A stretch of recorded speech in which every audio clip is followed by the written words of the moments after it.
بسم الله الرحمن الرحيم والصلاة والسلام على أشرف المرسلين سيدنا محمد وعلى آله وصحبه أجمعين. We'll continue reading from the Path of Worshippers, Minhaj al Abidin, and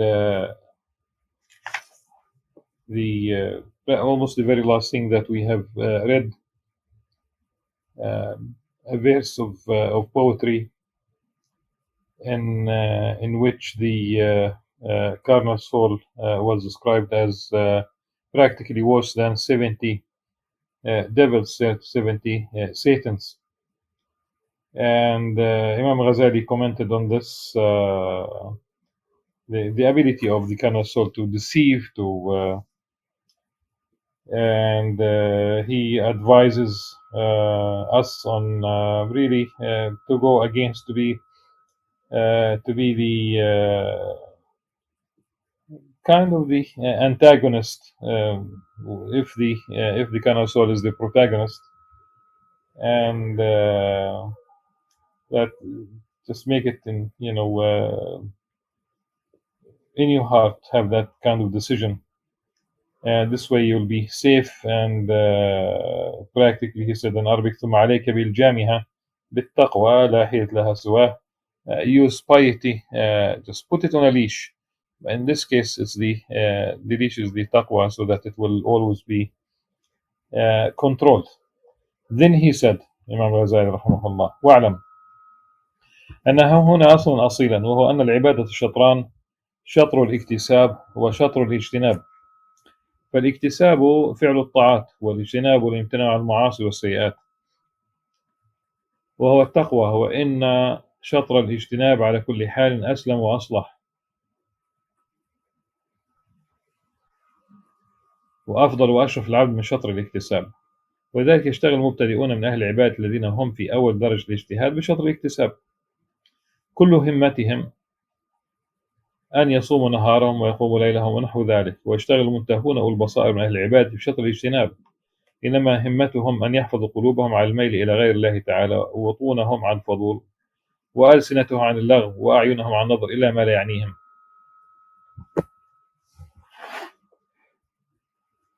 Know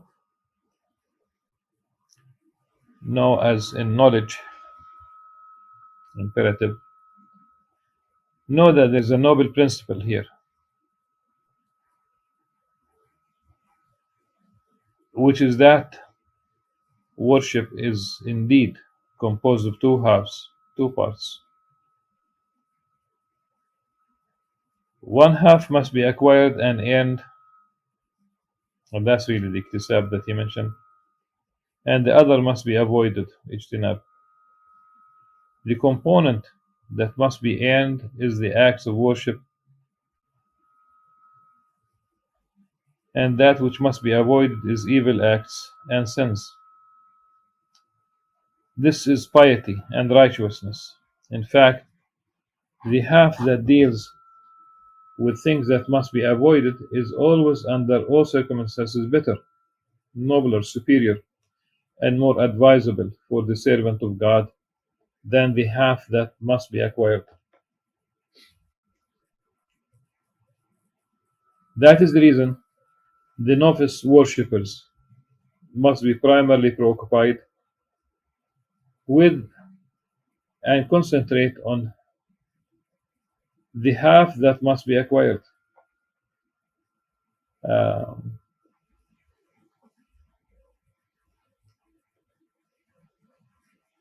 Spending utmost effort in fasting during the day, conducting vigils in the night, the extra night prayers, the voluntary night prayers, and so on, where the advanced worshippers and the people of insight among them are concerned with the half that deals with those sins and acts that must be avoided. They show utmost effort in protecting their hearts from desiring anything other than God, safeguarding their bellies from indulgence, even in lawful things, their tongues from vain talk, and their eyes from looking at that which they must not look, must not see. That is the reason the second of the seven worshippers said to Prophet Jonah, Yunus عليه السلام.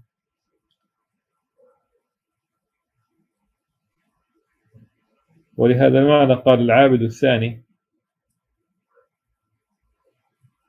من العباد وكانوا 7 ليونس عليه السلام: يا يونس، من الناس من حبب إليهم الصلوات فلا يؤثرون عليها شيئا، وهي عمود العبادة بالثبات لله تعالى والصدق والتضرع والابتهال. ومنهم من حبب إليهم الصوم فلا يؤثرون عليه شيئا، ومنهم من حبب إليهم الصدقة فلا يؤثرون عليها شيئا.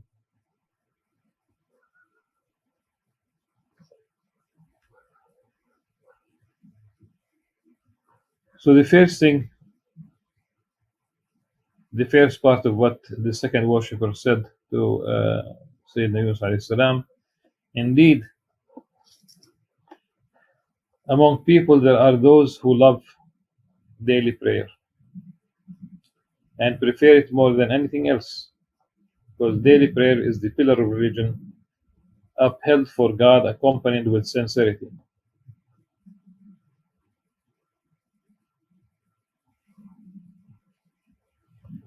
Lamentation, constant expression of humility and beseeching. There are some among worshippers who love fasting and they do not prefer anything to it, and some who love giving charity and they do not prefer anything to it.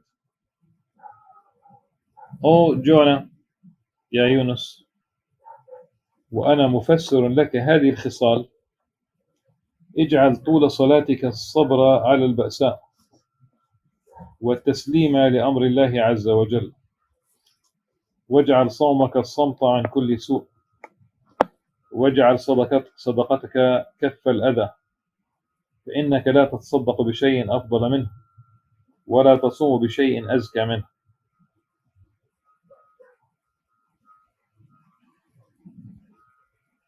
O Jonah, I shall describe these qualities for you. Turn your daily prayer into patience in hardship and submission to God's command. Majestic and glorious is He. Turn your fasting into silence from uttering all that is evil.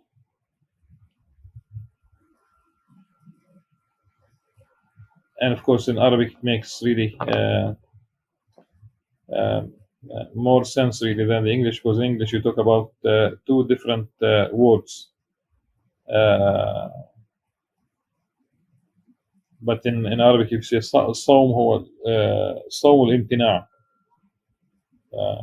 And الامتناع in both cases, whether abstinence from food or abstinence from backbiting, is abstinence. And turn your charity into avoiding the disturbance of others, avoiding harming others. الأذى. Indeed, you cannot have a better charity than that. You cannot fast with anything more pure than silence. فإذا علمت أن جانب الاجتناب أولى بالرعاية والاجتهاد فيه، فإن حصل لك الشطران جميعا، الاكتساب والاجتناب،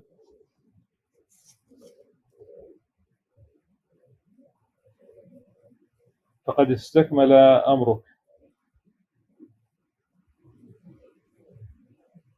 وحصل مرادك، وقد سلمت وغنمت. فإن لم تبلغ إلا إلى أحدهما فليكن ذلك جانب الاجتناب، فتسلم إن لم تغنم، وإلا خسرت الشطرين جميعا. وما ينفعك قيام ليل وتعبه ثم يحبط بإرادة واحدة، وما يغنيك صيام نهار طويل ثم تفسده بكلمة واحدة. Know that you understand that avoiding sins and evil acts is better than acquiring acts of worship.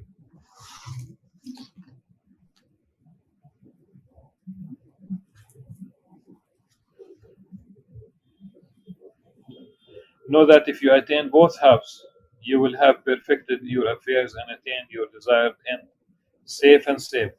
However, if you cannot attain both, you should try to focus on avoiding sins in order to be safe. Otherwise, you lose both halves entirely. There will be no benefit for you from keeping night vigils and the hardship associated with it, only to wither away with one sinful act of the will. All your efforts will disappear in the blink of an eye. Your fasting on long days will not benefit you and will become spoiled with but a word. Indeed, it is narrated that they posed this question to Ibn Abbas. فلقد روينا عن ابن عباس رضي الله عنهما أنه قيل له: ما تقول في رجلين أحدهما كثير الخير كثير الشر والآخر قليل الخير قليل الشر؟ قال: لا أعدل بالسلامة شيئا. So the question was posed to Ibn Abbas alayhim as-salam, may God be pleased with him and his father.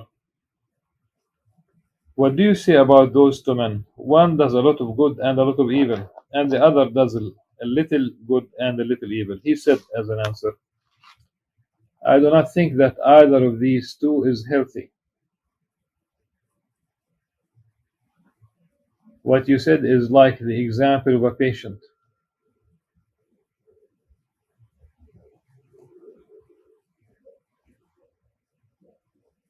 And I think the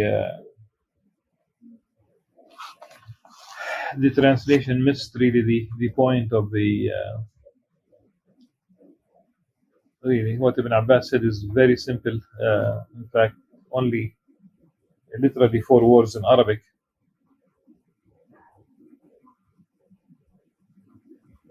And the rest, it begins the commentary of Imam Al-Ghazali. ومثال ما قلناه, what we said is like the example of a patient. But I would have to clarify what the Ibn Abbas said. He said, لا أعدل بالسلامة شيئا. He would not accept nothing is equivalent to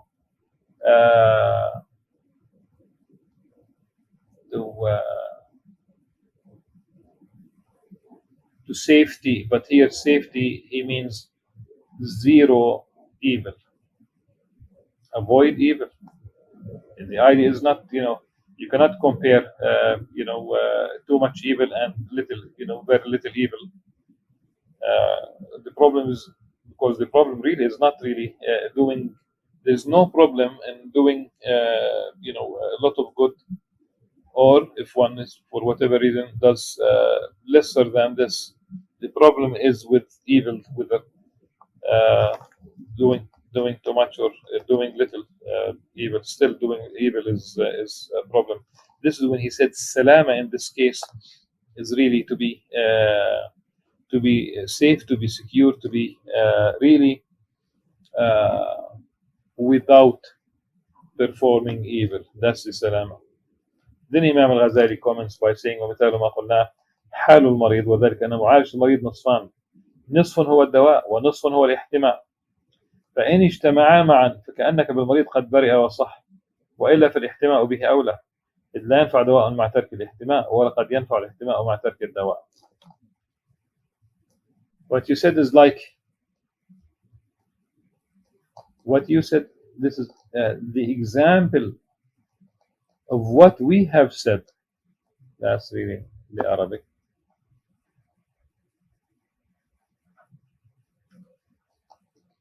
It's like the example of a patient. The treatment of a patient consists of 2 halves.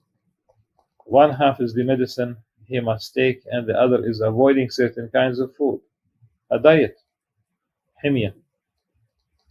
If these two could be observed, the patient would regain his health.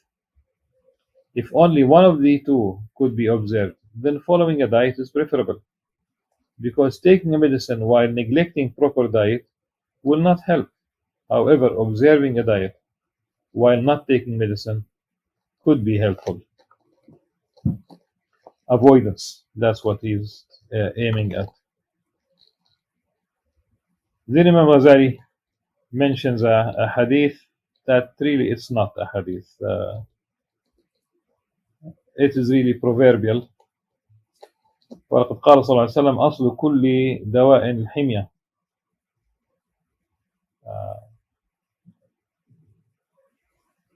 لا أصل له. It's not really a hadith at all.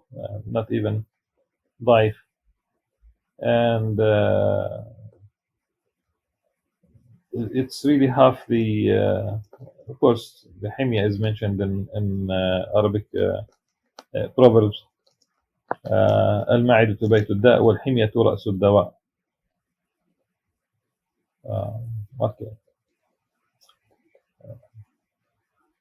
And this proverb means simply that the stomach is the house of disease, and diet is the top medicine. It makes sense, but simply it's what we are trying to establish is that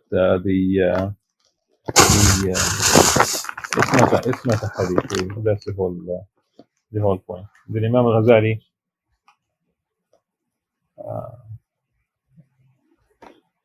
continues with a comment on this proverb, those who thinks that it is a hadith. والمعني بها والله أعلم أنها تغني عن كل دواء. الحمية, meaning the diet. So the Messenger of God, peace upon him, said, avoiding that which is forbidden is the foundation of all treatment.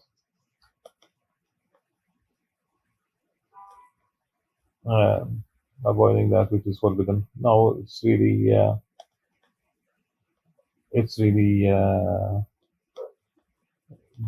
the root of every medicine is the diet. The root of every cure is the diet. That would be the most accurate, probably, translation. What this implies, and God knows best, is that diet could render any medicine dispensable. Then he speaks about what people in India do. He says, وَلِذَا يُقَالْ إِنَّ أَهْلَ الْهِنْدِ جُلُّ مُعَالَجَةٍ الْحِمْيَةُ لمنع المريض عن الأكل والشرب والكلام عدة أيام فيبرأ ويصح بذلك لا غير. This is the reason why people in India base their treatment of a patient on diet. For a number of days, a patient is forbidden from eating, drinking, and speaking until he is cured.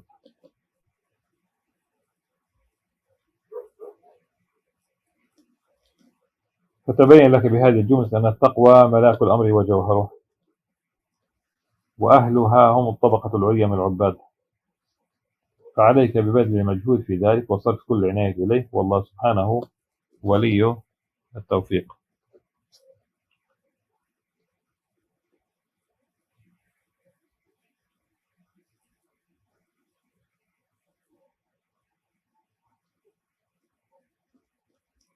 So it's really about piety ultimately.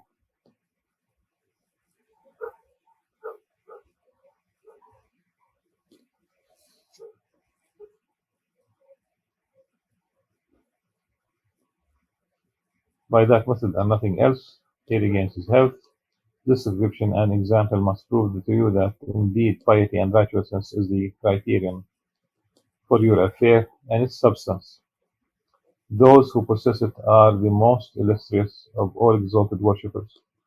It is therefore your duty to exert your effort and focus all your attention on this. Only God is worthy of praise, and He is the possessor of success by His grace. The fourth principle is really about the evil eye. Basically, it's about the eye, the tongue, and the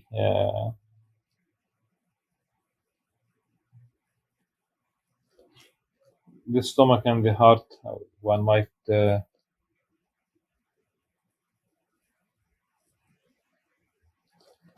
Imam Al-Ghazali said, فرعاية العين واللسان والبطن والقلب ثم راعي هذه الأعضاء الأربعة التي هي الأصول. الأول العين، وحسبك فيها أن مدار أمر الدين والدنيا على القلب، وأن خطر القلب وشغله وفساده في الأكثر من عين. وذا قال علي رضي الله عنه: من لم يملك عينه فليس القلب عنده قيمة.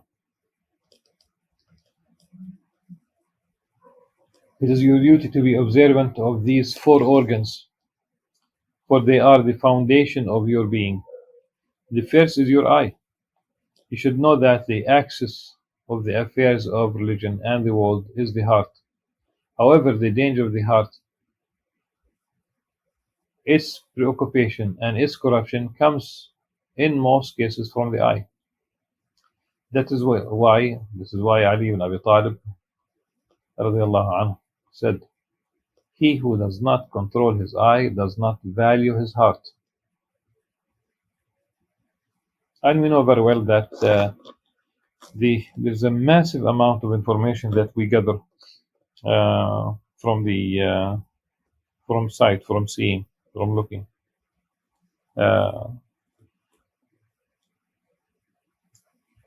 One might be looking, for example, right now, if you talk about the five senses, very absolutely there's no taste. There's nothing really to smell. There's no flow of information really. And if you talk about touching, hardly, touching the book, touching the pencil or whatever, and it's pretty much quiet. So the ear is not gathering much information, but the eye is definitely almost like a river flowing, and the heart is really the lake, if you will, the ocean, depends. So the eye is basically sight is bringing plenty of information, and this information, part of it could be distracting. Maybe much of it is distracting. والثاني اللسان، وحسبك فيه أن ربحك وغنيمتك وثمرة تعبك واجتهادك كله للعبادة والطاعة، وأن خطر العبادة وإحباطها وإفسادها في الأكثر من قبل اللسان بالتصنع والتزين والغيبة ونحوها، يتلف عليك بلحظة واحدة ما تعبت فيه سنة بل 5 و10، ولذلك قيل: ما شيء أحق دخول السجن من اللسان. The second is your tongue. It suffices you to know that all benefit and loss, and the fruit of your struggles and hardships is worship and prayer. Indeed, whether by uttering something artificial or flattering, or through backbiting and the like. Indeed, most often, all that threatens and corrupts worship is caused by the tongue, whether by uttering something artificial and flattering, or through backbiting and the like. What you accomplish in 1 year, or 5, or even 10, can be spoiled and wasted by one utterance of your tongue. That is why it is said, nothing deserves a longer imprisonment than the tongue.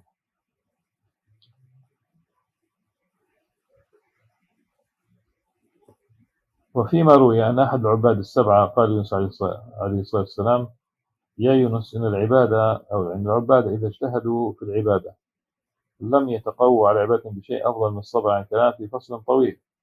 ثم عاد إلى ذلك فقال: فليكونن عندك شيء آثر من حفظ لسانك، ولكل شيء أعنى به من سلامة صدرك. هذا. Regarding this issue is a narration of one of the 7 worshippers to the Prophet Jonah. He told him that in the struggle to worship God, they did not find a more precious and superior strength than patience and protection from vain folk of the tongue. Do not prioritize anything over protecting your tongue. This is the best for the health of your heart. And this is what this is. It is what it is. فهذه هذا. ثم اذكر النفس ثم واذكر النفس التي تكلمت فيه بفضول. ماذا كان يضرك لو قلت أستغفر الله؟ فربما يوافق ساعة عزيزة تغفر الله لك فتربح رأسك، أو قلت لا إله إلا الله فيكون لك من الأجر والدخر ما لا يحيط به وهمك، أو تقول أسأل الله العافية فربما يتفق حسن النظر تستجيب الله تعالى دعوتك فنجوت من بلية الدنيا والآخرة.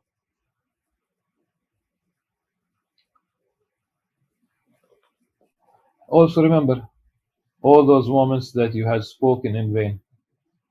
There would have not been any harm if you had only uttered, I seek forgiveness from God, astaghfirullah, rather than indulging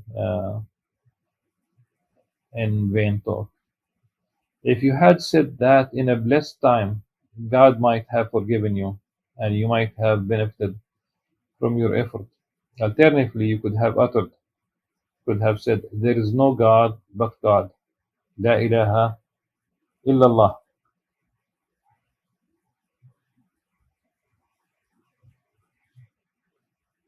In uttering these, in uttering that, your rewards in this world and in the hereafter could not have been contained in your imagination. If you had said with good intention, I ask God for peace and serenity, أسأل الله العافية, God might have responded to your call.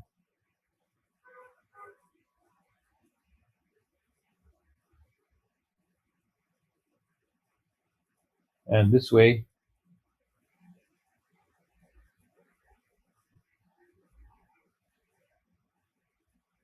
you might have been saved from afflictions in this world and the hereafter. Beware, would it not be a failure and a grave injustice for you to deprive your soul of all these blessed benefits and to waste your time on futile acts that will render you subject to blame, questioning, and punishment on the day of judgment? فلا يكون من الخسران العظيم والغبن الفظيع أن تفوت على نفسك كل هذه الفوائد الكريمة وتجعل نفسك ووقتك في فضول أقل ما يلزمك فيه اللوم والحساب والحبس يوم القيامة. الحبس, again, this is uh,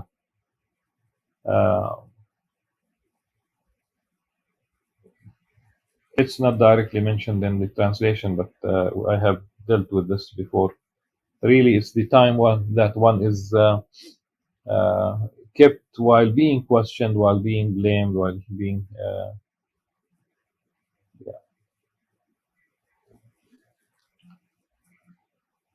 because what is really what's a jail? Habs is also the word for jail. Different words, of course, in Arabic for jail, cell, whatever. And habs is one of them. What is habs? Really, it's basically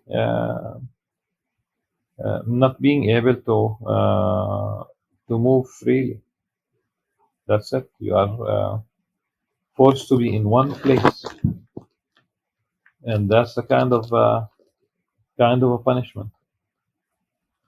Then Imam Al-Ghazali mentions 3 verses of poetry, and inshallah we'll read the 3 verses. I think the translation, we'll see that it's the Arabic is a bit longer than the English translation. But we'll try. How eloquently said this this poet.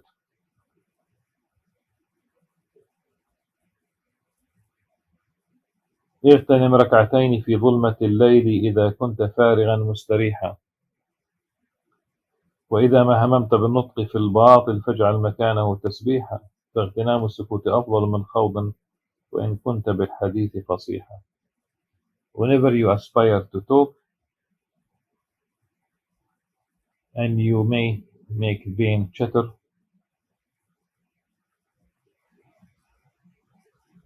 O my beloved, choose in its place the praise of the Lord instead.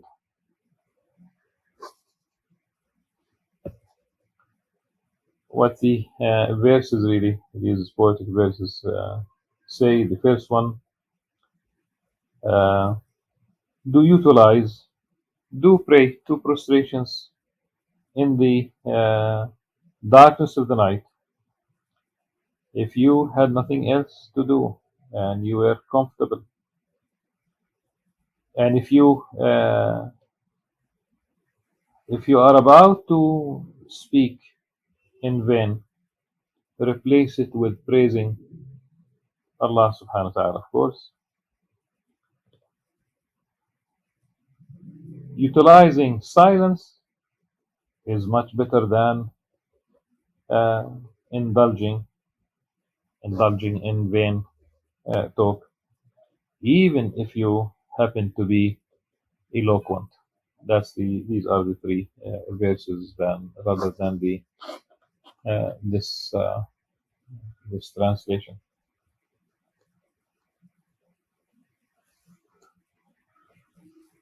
And we will, inshallah, postpone talking about the third, which is the stomach, until tomorrow بإذن الله عز وجل.